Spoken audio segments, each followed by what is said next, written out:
नमस्कार। भारत की gig economy, ये शब्द आजकल हर जगह सुनने को मिल रहा है। लेकिन क्या ये वाकई वो आजादी वाली जिंदगी है या फिर इसके पीछे कोई और ही कहानी है? चलिए आज इसी सपने और इसकी हकीकत की गहराई में उतरते हैं। 1.5 करोड़। आज भारत में इतने लोग गिग इकोनॉमी का हिस्सा हैं। जरा सोचिए, ये नंबर कई देशों की पूरी आबादी से भी ज्यादा है। मतलब हमारे काम करने का तरीका कितनी तेजी से बदल रहा है, इसका अंदाजा इसी बात से लग जाता है। लेकिन सबसे बड़ा सवाल तो यही है, क्या ये फ्रीडम वाली जिंदगी उतनी ही अच्छी है जितनी दूर से दिखती है? इस पूरे विश्लेषण में हम इसी सपने और इसकी हकीकत को परत दर परत समझने की कोशिश करेंगे।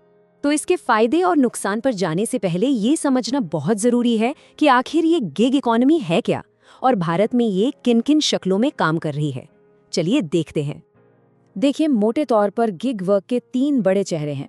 पहला, जो हम सब जानते हैं, प्लेटफॉर्म बेस्ड काम, जैसे ओला, उबर, स्विगी। यहाँ रोज की कमाई तो है पर स्टेबिलिटी बिल्कुल नहीं। दूसरा है फ्रीलांस नॉलेज वर्क, मतलब डिजाइन, राइटिंग जैसी हाई स्किल जॉब्स जो अपवर्क जैसे प्लेटफॉर्म पर मिलती हैं। और तीसरा है माइक्रो एंटरप्रेन्योरशिप, जहां लोग अपनी लोकल स्किल्स जैसे फोटोग्राफी हो गई या मेहंदी लगाना इसे एक सर्विस की तरह बेचते हैं। तो फिर सवाल उठता है कि लाखों लोग आखिर क्यों इस रास्ते को चुन रहे हैं। आइए इस फ्रीडम ड्रीम की जो चकाचौंध है उसे थोड़ा करीब से देखते हैं।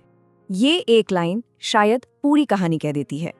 फ्रीलांसिंग की दुनिया का जो सबसे बड़ा चुंबक है वो है आज़ादी का ये एहसास। यही वो सपना है जो लाखों लोगों को अपनी तरफ खींच रहा है।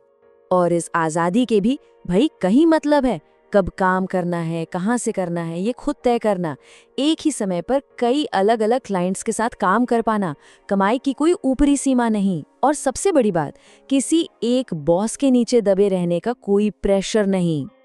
और हाँ, पैसों के मामले में भी ये काफी आकर्षक हो सकता है। कई कामयाब फ्रीलांसर अपनी पिछली नौकरी के मुकाबले 2 से 3 गुना ज्यादा कमा लेते हैं। लेकिन ये अपने आप नहीं होता, इसके लिए एक तगड़ा सिस्टम बनाना पड़ता है। और सच कहूं तो ज्यादातर लोग यहीं पर चूक जाते हैं। पर जैसा कहते हैं ना, हर चमकती चीज सोना नहीं होती। तो अब वक्त है एक बहुत जरूरी रियलिटी चेक का। तो चलिए अब असली बात करते हैं, सपने के पीछे की वो हकीकत जिसे जानना बेहद जरूरी है। सबसे बड़ा धोखा तो इनकम को लेकर ही होता है। वादा होता है कि कमाई पर पूरा कंट्रोल होगा, लेकिन असलियत ये है कि पेमेंट कभी टाइम पर नहीं आती। महीने के महीने हिसाब गड़बड़ाया रहता है और इससे जो स्ट्रेस होता है वो अलग। तो इस सफर में ना 5 बड़े दर्द हैं।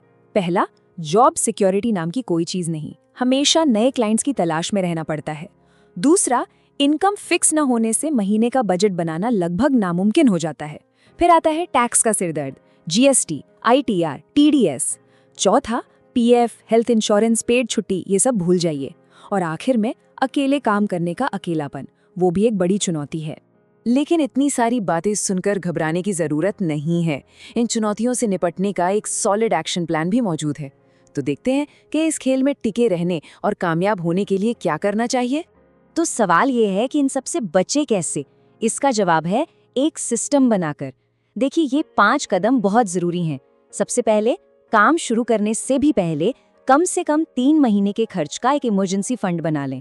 दूसरा, अपनी एक नीश चुनें। देखिए, मैं सब कुछ कर लूंगा वाला रवैया यहाँ बिल्कुल काम नहीं करता। तीसरा, स्टेबिलिटी के लिए 1-2 ऐसे क्लाइंट्स पकड़ें जो हर महीने आपको फिक्स्ड काम दें। इन्हें कहते हैं रिटेनर क्लाइंट्स। चौथा, टैक्स वाला मामला पहले दिन से ही सुलझा कर चलें। और हाँ, 5वां और सबसे जरूरी, अपनी एक मजबूत ऑनलाइन प्रेजेंस बनाएं ताकि क्लाइंट आपको ढूंढे, आपको क्लाइंट के पीछे न भागना पड़े। तो भविष्य कैसा दिखता है? भारत के फ्रीलांसरों के लिए आगे क्या है और ये गिग इकोनॉमी किस दिशा में जा रही है? नीति आयोग का एक अंदाजा है कि 2030 तक भारत में 9 करोड़, जी हाँ 90 मिलियन गिग नौकरियां होंगी। ये नंबर ही अपने आप में बताता है कि ये सेक्टर कितना बड़ा होने वाला है। इसका मतलब साफ है, मौके तो बेशुमार बढ़ेंगे, लेकिन उनके साथ साथ कंपटीशन भी आसमान छुएगा। ऐसे में आगे वही बढ़ेगा जो अपनी स्किल्स को लगातार तेज करेगा और एक मजबूत सिस्टम के साथ काम करेगा। तो आखिर में बात बस इतनी सी है, गिग इकोनॉमी एक पूरा का पूरा रास्ता है, कोई शॉर्टकट नहीं। अब सवाल सिर्फ ये है कि इस रास्ते पे चलने की तैयारी कितनी पक्की है। है।